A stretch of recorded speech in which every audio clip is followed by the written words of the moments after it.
नमस्कार friends, welcome back to Divine Talks with Nitin, जहां पर हमने स्टार्ट की हुई है जी रीडिंग ऑफ श्री शिव महापुराण, जिसमें कि ऑलरेडी विदेश्वर संहिता के 23 अध्याय रीड करके मैं अपलोड कर चुका हूं और आज रीड करने जा रहा हूं 24वां अध्याय। तो चलिए स्टार्ट करते हैं। 24वां अध्याय भस्म महिमा।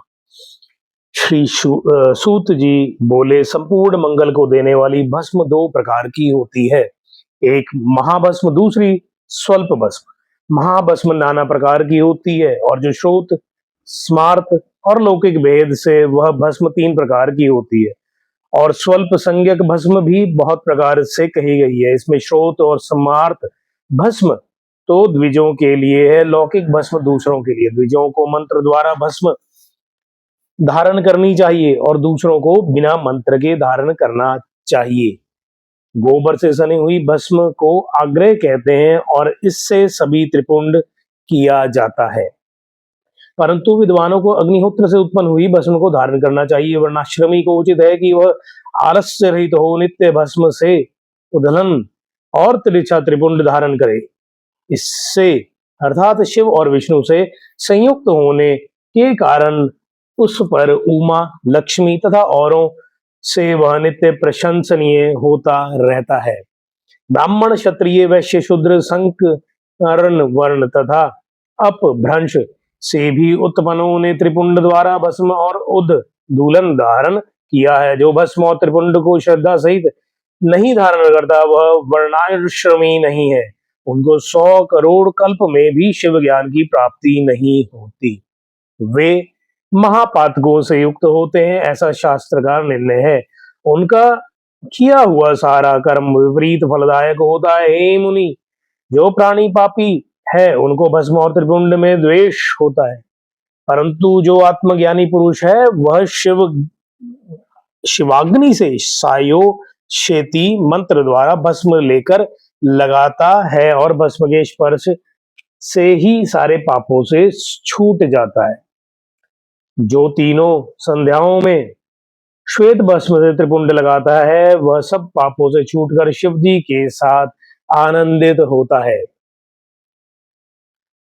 यदि भस्म से स्नान न किया हो तो षडशर का जाप न करें। भस्म का त्रिपुंड धारण कर ही विधि पूर्वक जप करें। निर्दयी, अधम या सब पापों से पूर्ण भी हो, वासना युक्त, मूर्ख या पतित जैसा भी हो, विभूति धारण करने वाला जिस देश में निवास करता है वहां सभी तीर्थों और यज्ञों का निवास होता है। अधिक क्या कहे, विद्वानों को सदैव भस्म करना, धारण करना, लिंग का पूजन करना, षडक्षर मंत्र का जप करना चाहिए।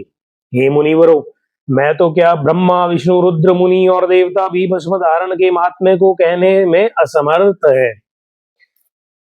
भस्मधारी को ताड़ना देना पाप है। मांसतों के इस मंत्र से मंत्रित भस्म को धारण करना चाहिए। ब्राह्मण, क्षत्रिय और भक्तिमान पुरुष यह कहकर अपने अंगों में भस्म लगावे तथा त्र्यंबक मंत्र से वैश्य और पंचाक्षर मंत्र से शूद्र लगावे, और विधवा स्त्रियों को भी शूद्र की तरह ही विधि है। अघोर मंत्र से वनवासी और यति प्रणव मंत्र से त्रिपुंड आदि धारण करे। जो वर्णाश्रम को पार कर चुका है वह शिवोहम मंत्र से तथा शिव योगी ईशान मंत्र से भस्म धारण करे। किसी भी वर्ण का भस्म का त्याग नहीं करना चाहिए, ऐसा शिव जी की आज्ञा है। भस्म और त्रिपुंडधारी सभी पातकों से मुक्ति हो जाते हैं। भस्म का धारण करने वाला विशेषकर स्त्री हत्या, गौ हत्या, वीर हत्या और अश्व हत्या से छूट जाता है, इसमें संदेह नहीं है। त्रिपुंड धारण करने वाला अपने से पहले हुए सहस्त्रों और होने वाले सहस्त्र वंशधरों को तार देता है। संपूर्ण उपनिषदों को के सार को बार बार अवलोकन कर यही एक निर्णय किया गया है कि त्रिपुंड धारण करने वाला सर्वश्रेष्ठ है। सब तीर्थों में जो पुण्य और फल है वह फल भस्म से स्नान करने वाले मनुष्य को प्राप्त होता है। भस्म स्नान परम तीर्थ है। भस्म स्नान दिन दिन गंगा का स्नान है। भस्म रूपी साक्षात शिव है। भस्म त्रिलोकी को पवित्र करने वाली है। भस्म स्नान से के समान कोई भी स्नान ध्यान दान और जप नहीं है। जो नित्य त्रिपुंड धारण करता है वह भक्ति मुक्ति को पाने वाला सच्चा भक्त है। जिससे जिसके अंग में रुद्राक्ष और त्रिपुंड नहीं है उसका जन्म व्यर्थ है। त्रिपुंड में 3 रेखा होती है, बोहों के मध्य में प्रारंभ कर जहां तक बोहों का अंत हो उतने ही प्रमाण वाला त्रिपुंड धारण करें। मध्यमा और अनामिका से मध्य में प्रतिलोग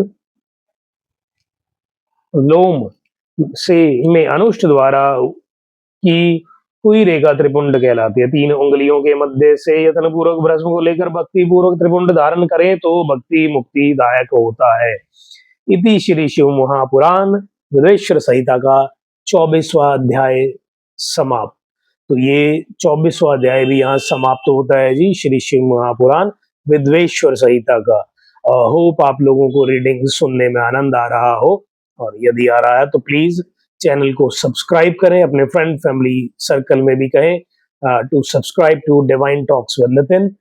मेरी कोशिश है यहाँ पर ऐसे ही स्पिरिचुअल पॉजिटिव कंटेंट को पढ़ते रहने की और अपलोड करके शेयर करते रहने की, जिसमें मैं ऑलरेडी श्री दुर्गा स्तुति, सरचार्ज विद डिवाइन लव और अभी पैरेलली श्री शिव महापुराण की रीडिंग कर रहा हूँ। तो मिलेंगे जी जल्दी आपसे नेक्स्ट रीडिंग के साथ।